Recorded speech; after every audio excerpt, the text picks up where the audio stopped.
예, 법꾸라지라고 불리던 우병우 전 수석이 청구한 구속 적부심이 기각이 됐습니다. 하지만 국정원으로부터 특활비를 상납받은 혐의로 구속영장이 청구됐던 조윤선 전 수석의 구속영장은 기각이 됐는데요. 정의당 노회찬 원내대표 전화 연결해서 정치권 현안에 대한 입장을 직접 들어보겠습니다. 노 대표님 안녕하십니까? 네, 안녕하십니까? 이 두 사람의 운명이 엇갈렸어요. 어떻게 보셨습니까? 네, 구속적부심이라거나 또는 구속영장 그 발부 자체가 죄가 있다 없다를 가리는 건 아닙니다만은 우병우 전 수석은 당연한 결과라고 보고요. 네. 몇 차례 이제 구속영장이 기각된 바도 있긴 하지만은 마지막으로 이렇게 지목된 특별감찰관에 대한 어떤 불법 사찰 등 이제 수사 방해, 감찰 방해 행위에 대해서는 법원도 아주 무겁게 바라보고 있다. 그게 확인된 것 같고요. 예. 조윤선 정무수석에 대해서는 지난번과 마찬가지로 기각이 됐는데, 특활비에 대해서는 본인이 이제 시인을 했어요. 예. 시인을 했지만은 이제 그 시인했다는 얘기는 뭔가 하면은 증거인멸을 할 의사가 없다. 그리고 이제 이거는 뇌물이 아니라 관행적으로 주는 거라서 모르고 받았다. 이제 이렇게 오히려 시인을 함으로써 를 했고, 반면에 이제 블랙리스트와 화이트리스트에 대해서는 그 이전 영장 청구할 때와 보다 이제 새로운 어떤 여러 가지 정황들이 확보가 됐음에도 불구하고 굉장히 이제 좀 인색하게 영장 발부 담당 판사가 이걸 문제를 다룬 게 아닌가 좀 그렇게 얘기해 줍니다. 예, 이거 어떻게 또 조윤선 전 수석에 대해서 구속영장을 재차 청구할 가능성이 있다고 보십니까, 검찰이? 글쎄요, 그거는 검찰이 판단할 몫이지만은 제가 볼 때는 이미 이 정도면은 영장 발부를 가지고 구속하냐 안 하냐 가지고 다툴 문제라기보다는 법정에서 본 재판 과정에서 검찰로서 더 노력을 좀 해야 될 것 같습니다. 예. 자, 그리고 이 얘기도 좀 여쭤봐야 될 것 같습니다. 어제 한일 위안부 합의를 검토한 TF 발표 보셨죠? 그렇죠? 네네. 근데 이게 아주 내용을 보니까 잘못했더라고요. 박근혜 정권이. 네. 분명히 엄청 잘못을 했는데, 이게 이면 합의가 있었다. 이 부분. 근데 이제 이면 합의가 없었다. 지금도 윤병세 전 장관은 이면 합의가 아니다라는 입장을 얘기하고 있는데, 이 부분은 어떻게 보십니까? 글쎄요. 제가 볼 때는 그게 이면 합의 아니면 뭐가 이면 합의인가. 네.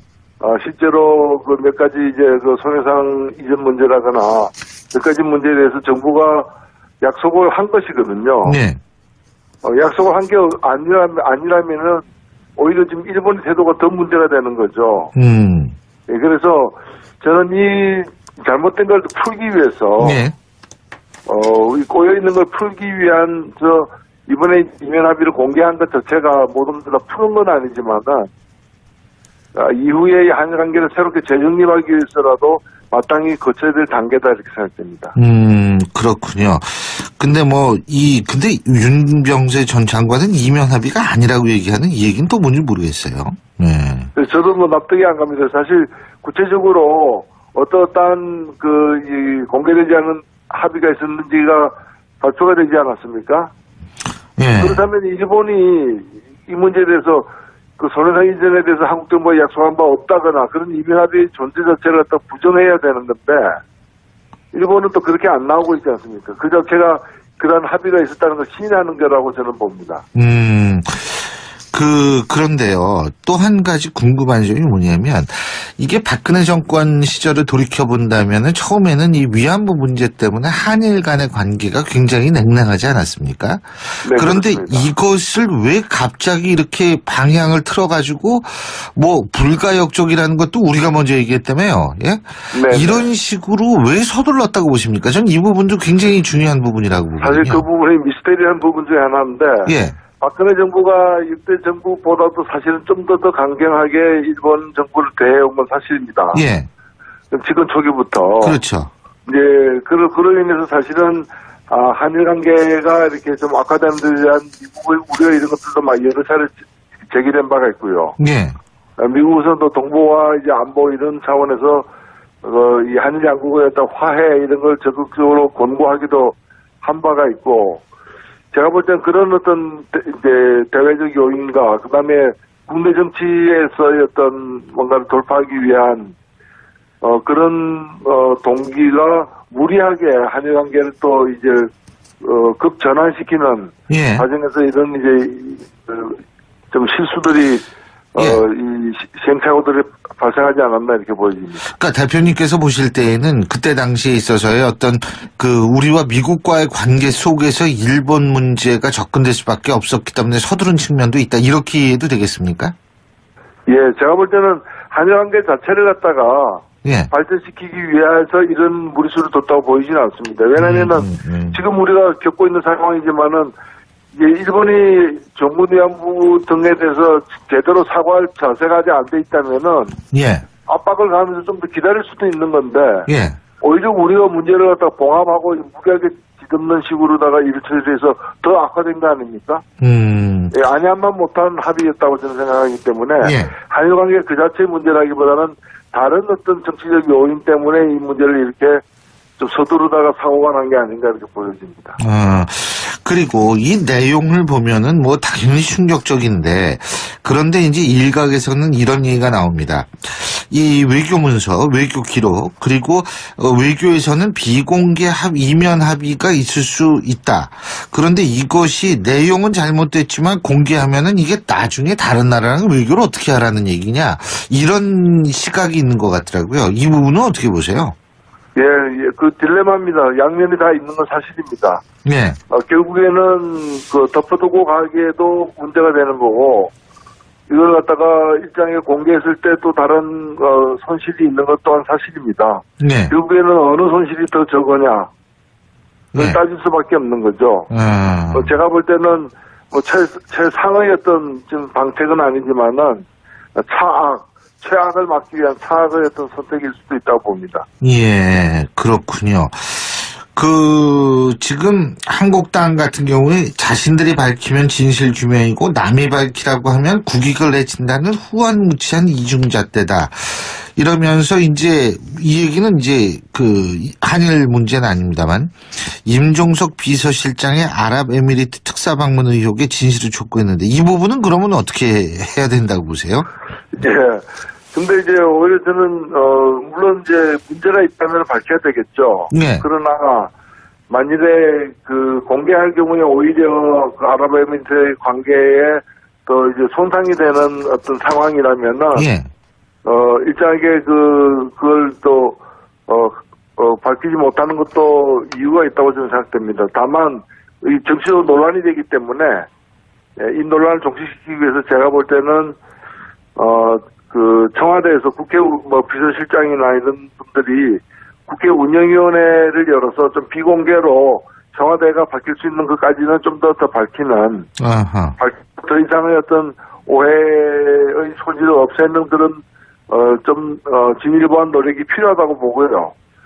그리고 야당들도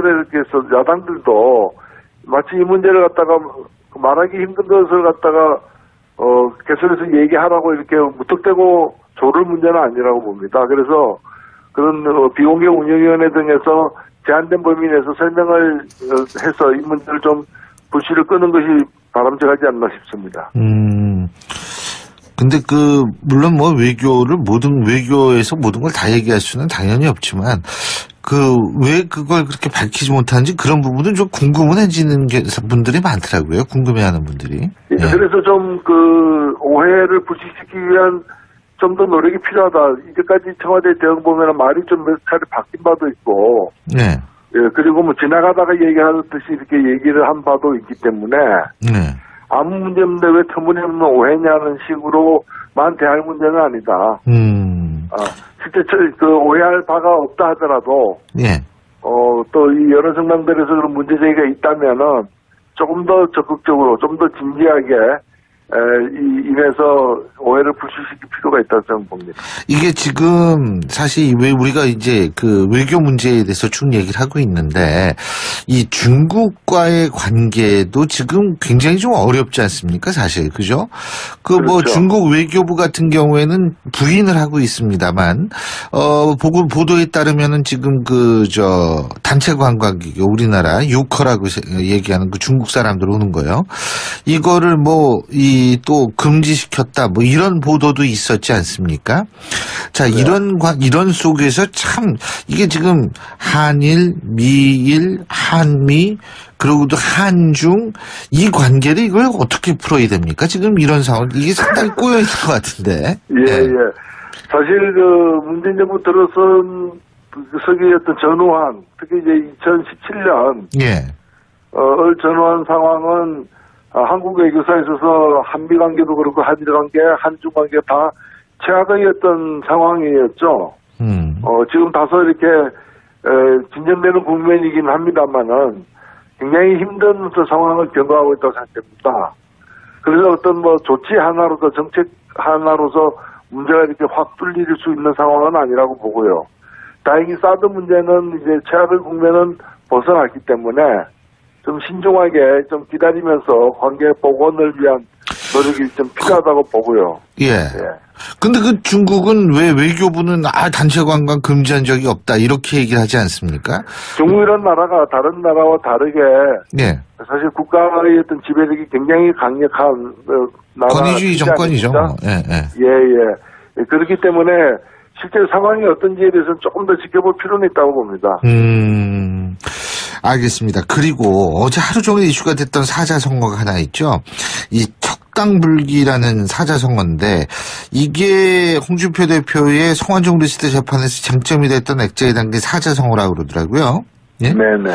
이거 어떤 생각하셨어요? 이거 보시면서? 이미 대법원 판결까지 난 재판이긴 합니다만은 재판 과정에서 이 무죄 홍준표 대표의 혐의가 사실이 아니다라는 그런 정황 증거로서 지목된 것이 그 고인 성완종 씨가 의원실에서 봤다라는 그 척당불기 액자가 의원실에는 없었고 대표실에 있었다라는 것인데 이번에 의원실에도 걸려 있었다. 걸려 있던 걸 나중에 이제 대표실로 빼어서 가서 붙였다라는 게 드러났기 때문에 사실은 성완종 씨의 와 관련된 어떤 그 증언에서 이제 거짓 증언이 아니냐라고 지목받았던 정황이 그 거짓이 아니다라는 것이 확인됐기 때문에 당연히 의혹이 생기는 건 사실이거든요. 이에 대해서는 홍준표 대표 측에서 해명을 해야 될 문제라고 생각됩니다.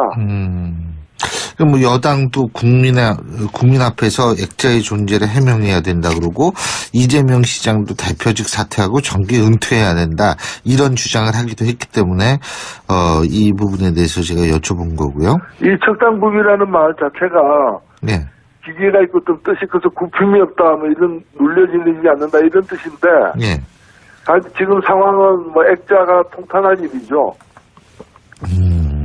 액자의 뜻과는 정반대의 상황이 되어가고 있다. 2017년 진짜 이제 얼마 안 남았는데요. 12월 임시국회 본회의 한번 열지 못하고 못하고 있지 않습니까? 이건 뭡니까, 이거는? 정말 저는 한국 정치가 무책임의 극치를 보여주고 있다고 생각되고요. 내일 그 마지막 날인데 반드시 임시국회가 본회의가 열려서 지금 이제 일몰되는 법들도 있고 민생과 관련된 법들도 있고 그다음에 1월 2일이면 공석이 되는 대법관 문제도 있기 때문에 이미 상정된 안건들을 갖다가 처리해야 되고요. 그리고 지금 걸림돌이 되고 있는 그 개헌특위와 관련된 문제도 일단은 그 문제가 꼬이게 된 것은 자유한국당의 이 약속 위배 때문입니다. 그래서 지금 지난 대선 때 개헌하겠다고 재방선거 때까지 개헌하겠다고 약속한 당들 중에서 유일하게 자유한국당만 지금 못 지키겠다는 것인데 못 지키겠다면 국민들에게 사과하고 어떻게 하겠다는 것인지를 좀 명백하게 좀 밝히는 것이 우선 이루어져야 될 조치라고 생각됩니다. 잘 알겠습니다. 오늘 말씀 잘 들었습니다. 고맙습니다. 네, 감사합니다. 검찰로서 더 노력을 좀 해야 될 것 같습니다. 예. 자, 그리고 이 얘기도 좀 여쭤봐야 될 것 같습니다. 어제 그 한일 위안부 합의를 검토한 TF 발표 보셨죠? 그렇죠? 네네. 근데 이게 아주 내용을 보니까 잘못했더라고요. 박근혜 정권이. 네. 분명히 엄청 잘못을 했는데 이게 이면 합의가 있었다. 이 부분. 근데 이제 이면 합의가 없었다. 지금도 윤병세 전 장관은 이면 합의가 아니다라는 입장을 얘기하고 있는데 이 부분은 어떻게 보십니까? 글쎄요. 제가 볼 때는 그게 이면 합의 아니면 뭐가 이면 합의인가. 네. 실제로 그 몇 가지 이제 그 손해상 이전 문제라거나 몇 가지 문제에 대해서 정부가 약속을 한 것이거든요. 네. 약속을 한 게 아니라면은 오히려 지금 일본의 태도가 더 문제가 되는 거죠. 예, 그래서 저는 이 잘못된 걸 풀기 위해서 네. 꼬여 있는 걸 풀기 위한 이번에 이면 합의를 공개한 것 자체가 모든 걸 다 푸는 건 아니지만은 이후에 한일 관계를 새롭게 재정립하기 위해서라도 마땅히 거쳐야 될 단계다 이렇게 생각됩니다. 그렇군요. 근데 근데 윤병세 전 장관은 이면 합의가 아니라고 얘기하는 이 얘기는 또 뭔지 모르겠어요. 네.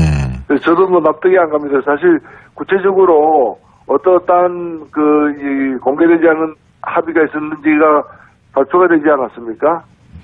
예. 그렇다면 일본이 이 문제에 대해서 그 손해상 이전에 대해서 한국 정부가 약속한 바 없다거나 그런 이면 합의 존재 자체를 갖다 부정해야 되는 건데 일본은 또 그렇게 안 나오고 있지 않습니까? 그 자체가 그런 합의가 있었다는 걸 시인하는 거라고 저는 봅니다.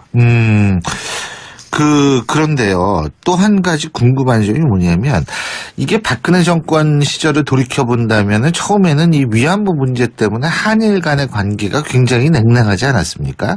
네, 그런데 그렇습니다. 이것을 왜 갑자기 이렇게 방향을 틀어가지고 불가역적이라는 것도 우리가 먼저 얘기했다며요. 예? 네, 이런 식으로 왜 서둘렀다고 보십니까? 전 이 부분도 굉장히 중요한 부분이라고 보거든요. 사실 그 부분이 미스테리한 부분 중에 하나인데 예. 박근혜 정부가 6대 정부보다도 사실은 좀 더 강경하게 일본 정부를 대해온 건 사실입니다. 예. 지금 초기부터. 그렇죠. 이제 그로 인해서 사실은 한일 관계가 이렇게 좀 악화되는 데 대한 미국의 우려 이런 것들도 막 여러 차례 제기된 바가 있고요. 예. 미국에서도 동북아 이제 안보 이런 차원에서 이 한일 양국의 어떤 화해 이런 걸 적극적으로 권고하기도 한 바가 있고. 제가 볼 땐 그런 어떤 이제 대외적 요인과 그다음에 국내 정치에서의 어떤 뭔가를 돌파하기 위한 그런 동기가 무리하게 한일 관계를 또 이제 급전환시키는 예. 과정에서 이런 이제 좀 실수들이 이 시행착오들이 발생하지 않았나 이렇게 보여집니다. 그러니까 대표님께서 보실 때에는 그때 당시에 있어서의 어떤 우리와 미국과의 관계 속에서 일본 문제가 접근될 수밖에 없었기 때문에 서두른 측면도 있다. 이렇게. 네. 특활비에 대해서는 본인이 이제 시인을 했어요. 예. 시인을 했지만은 이제 그 시인했다는 얘기는 뭔가면은 증거인멸을 할 의사가 없다. 그리고 이제 이거는 뇌물이 아니라 관행적으로 주는 거라서 모르고 받았다. 이제 이렇게 오히려 시인을 함으로써 말을 했고 반면에 이제 블랙리스트와 화이트리스트에 대해서는 그 이전 영장 청구할 때와 보다 이제 새로운 어떤 여러 가지 정황들이 확보가 됐음에도 불구하고 굉장히 이제 좀 인색하게 영장 발부 담당 판사가 이걸 문제 다룬 게 아닌가 좀 그렇게 얘기해집니다. 예, 이거 어떻게 또 조윤선 전 수석에 대해서 구속영장을 재차 청구할 가능성이 있다고 보십니까, 검찰이? 글쎄요, 그거는 검찰이 판단할 몫이지만은 제가 볼 때는 이미 이 정도면은 영장 발부를 가지고 구속하냐 안 하냐 가지고 다툴 문제라기보다는 법정에서 본 재판 과정에서 예, 법꾸라지라고 불리던 우병우 전 수석이 청구한 구속 적부심이 기각이 됐습니다. 하지만 국정원으로부터 특활비를 상납받은 혐의로 구속영장이 청구됐던 조윤선 전 수석의 구속영장은 기각이 됐는데요. 정의당 노회찬 원내대표 전화 연결해서 정치권 현안에 대한 입장을 직접 들어보겠습니다. 노 대표님 안녕하십니까? 네, 안녕하십니까? 이 두 사람의 운명이 엇갈렸어요. 어떻게 보셨습니까? 네, 구속적부심이라거나 또는 구속영장 그 발부 자체가 죄를 제가 있다 없다를 가리는 건 아닙니다만은 우병우 전 수석은 당연한 결과라고 보고요. 예. 몇 차례 이제 구속영장이 기각된 바도 있긴 하지만은 마지막으로 이렇게 지목된 특별감찰관에 대한 어떤 불법 사찰 등 이제 수사 방해, 감찰 방해 행위에 대해서는 법원도 아주 무겁게 바라보고 있다. 그게 확인된 것 같고요. 예. 조윤선 정무수석에 대해서는 뭐 지난번과 마찬가지로 기각이 됐는데